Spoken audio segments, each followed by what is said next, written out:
আসসালামু আলাইকুম। আজকে আমরা আসছি নওগাঁ জেলার পোরশা থানাতে। এখানে একটি এক্সিস্টিং প্রজেক্টের কাজে আসছি। এক্সিস্টিং প্রজেক্ট মূলত এখানে যে সোলার প্যানেলগুলো দেখতে পাচ্ছেন, এই প্যানেলগুলোর মাধ্যমে আমরা যে পরিমাণ বিদ্যুৎ উৎপন্ন করব, তা দিয়ে আমরা একটা মোটর চালাবো। পাশাপাশি আমাদের যে অতিরিক্ত বিদ্যুৎটা থাকবে, উৎপন্ন করতে সক্ষম হব, সেই বিদ্যুৎটা আমরা গ্রিডে দেব। নেট মিটারিং এর মাধ্যমে এটা পল্লী বিদ্যুতের কাছে বিক্রি করব।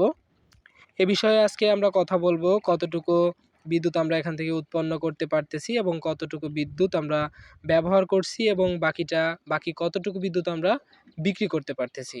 সে বিষয়ে আপনাদের সাথে কথা বলবো এবং মোটরটা চালিয়ে দেখাবো মোটরের কীরকম পানির স্পিড। আমরা এখন রুমের ভিতরে যাই, দেখি কি কি ডিভাইস আমরা এখানে বসাইছি। আপনারা এখানে দেখতে পাচ্ছেন আমরা এখানে একটা হোম সিস্টেম ব্যবহার করছি। এখানে হোম সিস্টেমের জন্য একটা কন্ট্রোলার এবং ২ টা লাইট আমরা এখান থেকে জ্বালাচ্ছি। এটার জন্য আলাদা ব্যাটারি। এখানে একটা এটিএস ব্যবহার করছি, অটো ট্রান্সফার সুইচ। আমরা এখানে একটি সানট্রি ব্র্যান্ডের কম্বাইনার বক্স ব্যবহার করছি, যার ভিতরে ফিউজ এবং সার্কিট ব্রেকার এসপিডি। তারপরে আমরা এখানে একটা 18 কিলো ওয়াটের একটা মোটর কন্ট্রোলার ব্যবহার করছি, যেটা দিয়ে আমরা মোটর চালাতে পারবো এসি এবং ডিসি ২ টা দিয়েই। এখানে একটা চেঞ্জ ওভার সুইচ আছে, এনার্জি মিটার আছে এবং সোলাক্স এর একটা অন গ্রিড ইনভার্টার আমরা এখানে ব্যবহার করছি। এই ইনভার্টারটি দিয়েই আমরা মূলত বিদ্যুৎ উৎপন্ন করব এবং এটা পল্লী বিদ্যুতের কাছে আমরা বিক্রি করতে পারবো। এখন আমি আপনাদেরকে একটু মোটরের স্পিডটা দেখাই, কি পরিমাণ পানি আমরা পাচ্ছি এই মোটর থেকে। পানির অনেক স্পিড আপনারা দেখতে পাচ্ছেন। হেডার ট্যাঙ্কের অন্য প্রান্তের দেওয়ালে গিয়ে পানি লাগছে। ৬ ইঞ্চি পাইপ দিয়ে এখানে পানি আসতেছে। ১২০ ফিট নিচ থেকে আমরা পানি তুলতেছি।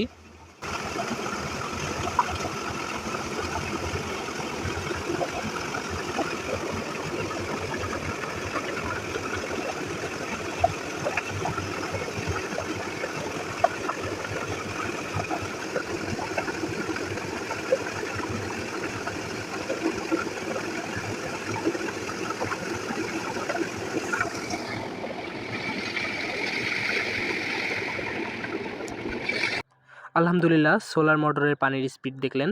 আমরা এখানে কানাডিয়ান সোলার প্যানেল ব্যবহার করেছি ৫৫৫ ওয়াটের। ৪৫টা সোলার প্যানেল ব্যবহার করেছি আমরা এখানে ২৪ কিলো ওয়াটের মতো সোলার প্যানেল স্থাপন করেছি। এই ২৪ কিলোওয়াট তো আমাদের সবসময় প্রয়োজন হয় না। সেক্ষেত্রে আমরা এটা নেট মিটারিংয়ের মাধ্যমে এটা পল্লী বিদ্যুতের কাছে বিক্রি করি। আবার যখন আমাদের সিজনাল সময়, যেমন এখন আমাদের পল্লী বিদ্যুৎ থেকে বিদ্যুৎ নিতে হচ্ছে, এই বিদ্যুৎটাও আমরা নেট মিটারিংয়ের মাধ্যমেই নেই। বছর শেষে একটা হিসাব হয় পল্লী বিদ্যুতের সাথে আমাদের, যে কত ইউনিট বিদ্যুৎ আমরা তাদের থেকে নিয়েছি এবং কত ইউনিট বিদ্যুৎ আমরা সোলার প্যানেল থেকে দিতে পেরেছি।